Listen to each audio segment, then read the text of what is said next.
Okay, we're in Volume 8 of the Bible story by Arthur S Maxwell.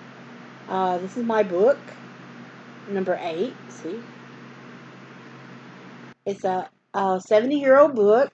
It probably hadn't been opened for 50 years. Okay? And we have a painting by Russell Harlan before I read the story. And this is the painting. It's Peter walking on the water. That's what the story is basically about. Peter walking on the water. And now, when I said it out loud, I'm thinking of this song, Peter Walking on the Water. It's, again, in the Yo Kids song. Okay? This says right here, when Peter saw Jesus walking on the water, he stepped boldly out of the boat to meet him. But when he got his eyes off the Savior and felt himself sinking, he cried, "Lord, save me." So this is part 1, story 11, Drowning Man Saved. And yeah, I hear that song in my head, Peter walking on the water. Okay. Feeding all the people must have put a great strain on Jesus and his disciples. In fact, the disciples were so weary after carrying all that food to the 5,000 people that Jesus told them to go in a boat and sail to the other side of the lake for rest. Meanwhile, he tried to send the people home. It was difficult, for so many of them wanted to make him a king then and there. A man who could provide free meals like this was the very person they were looking for to be king of Israel. But Jesus didn't want to be that sort of king. So he told them to leave him alone. At last, after much coaxing, they went away. Then he climbed the mountain again and prayed. Later that night, a storm came up. Remembering his disciples out on the lake, Jesus decided to go to them. So he went down to the shore and kept right on walking across the water. How he did it, nobody knows. But walking on the lake, he did. For all the disciples saw him.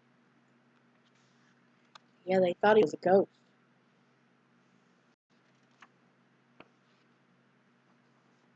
Okay.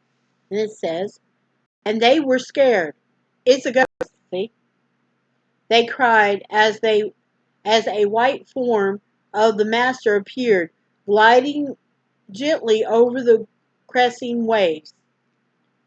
"It is I, be not afraid," said Jesus, called to them. They couldn't believe their ears or their eyes. How could Jesus be out there on the water with no boat under him? Always ready with a bright idea, Peter called out, "Lord, if that's really you, tell me to come to you on the water." "Come," said Jesus. Probably Peter didn't expect such an answer, but now he clambered over the side of the boat and started to go toward his beloved master. That took a lot of courage on such a dark night and a rough lake, but Peter was well rewarded. This was wonderful. He was actually walking on the water, just as Jesus was. He didn't thought it He hadn't thought it would be possible. Why hadn't he tried it before? But his joy and courage didn't last long. Taking his eyes off Jesus and began to look around at the waves. What if one of them should knock me over? What if he couldn't keep his footing? He began to doubt. And that very moment he began to sing. Lord, save me, he cried.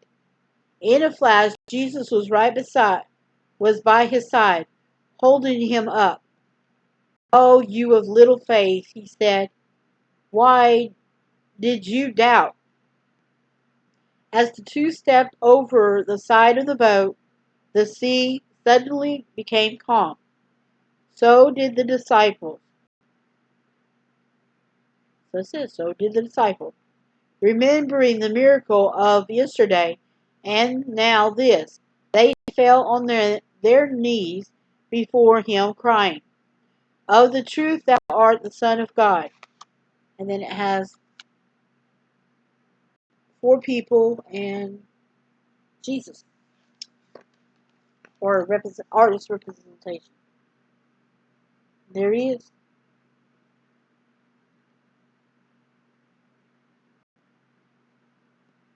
And this is a very short message too. And that was the end of part 1, story 11. Yeah, some of these are going to be very, very short. But that's the end of story 11, so we'll be back here in just a bit.